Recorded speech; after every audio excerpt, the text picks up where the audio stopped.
So you mentioned one of the tips you'd have for a small business, or something you advise them, is to know what they're talking about. Mm-hmm. You are in a really unique position because you're so young and you have a young business. You must have had such a learning curve. Oh, absolutely, yeah. So how was that? What's the biggest thing you've learned, and what was the biggest challenges you had to overcome? I think for me, one of the initial challenges was the age. I'm 13 years old. I'm in a meeting with a buyer for a blue chip company.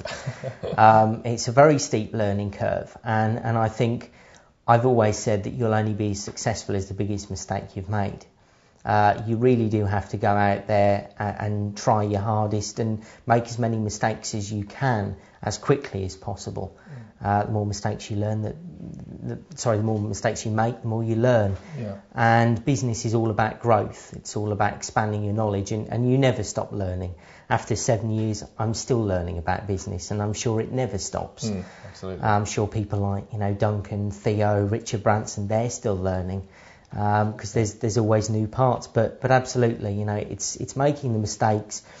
But the most important thing as well is to take a mistake as a lesson. Yeah. Now I sound like I'm repeating myself, but a lot of people, you'll make a mistake, and you spend a lot of energy and a lot of emotion in that time of your life, whether it be personal or business. It's expending all of that energy where actually you can sit down and turn it into something constructive. Yeah. It's about really taking time in your business, a couple of days a week, or even a couple of hours, go on a jog, do something. Think about what's happened. Go through it in your head. Sit down, maybe some family, friends, advisors, mentors, and talk through it.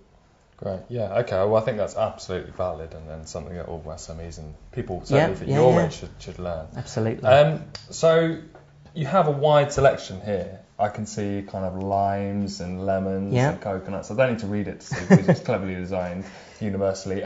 So what's the future then? Are you just going to expand in bars, or do you see chocolate as something that's going to branch out into other areas? I think it's difficult to say because the range is going to expand a lot over the next sort of 12 to 18 months. We've got a lot of new products coming in.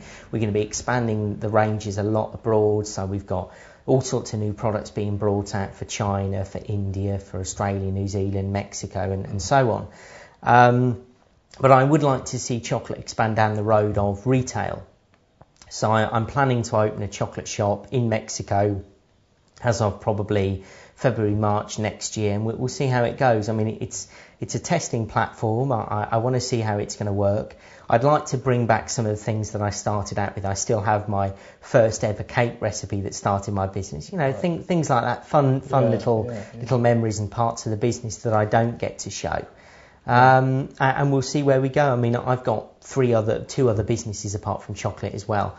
So I've got a lot of stuff going on, but certainly, it's about expanding the range, it's growing the markets, and we very much work with countries individually because you can't expect every country to have the same flavours, you can't expect them to like the same packaging, so it's about being adaptable, and this is what the print company that we've got, Synergy, who sponsored me, who I work with very closely, have allowed us with the digital printing and the new age of business to adapt.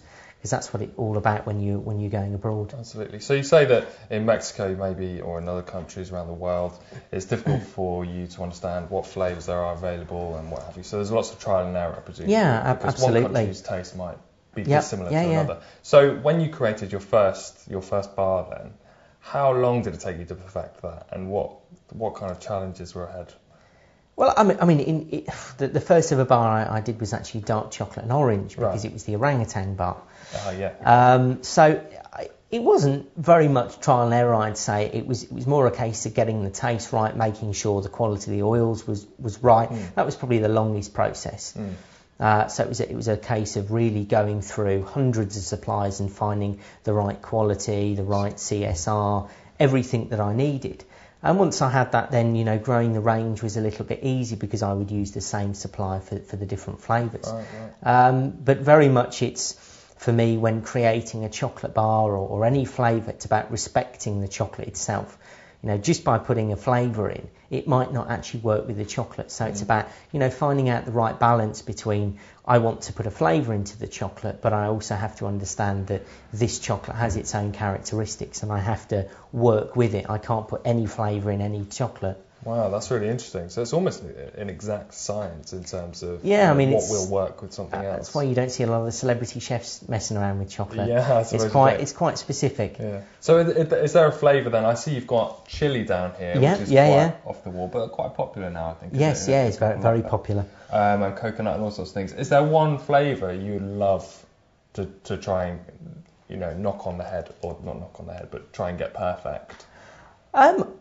I'd say probably the one I'm most pleased with. There's two of them. One is the dark chocolate and ginger, which you just tried, which is amazing. And that's the one that I created to be one of the most diverse flavours. And actually, I do a lot of pairings with coffee, wines, teas, champagnes, liqueurs, beers, all sorts of products.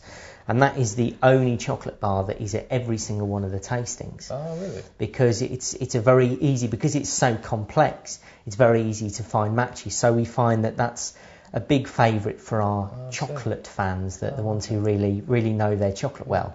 And the other one is the sea salt, black pepper and honeycomb, which I started doing that when I was about 14 and have always wanted to make it into a chocolate bar. It started out as a chocolate mousse, so I'm really pleased that's finally a bar now. Oh, great, okay. That's brilliant, Louis. Thank you so much for sharing with us some of your delicious chocolate, and hopefully some of our viewers will take away some life lessons from a young man. Good. So thanks very much. No problem. Thanks.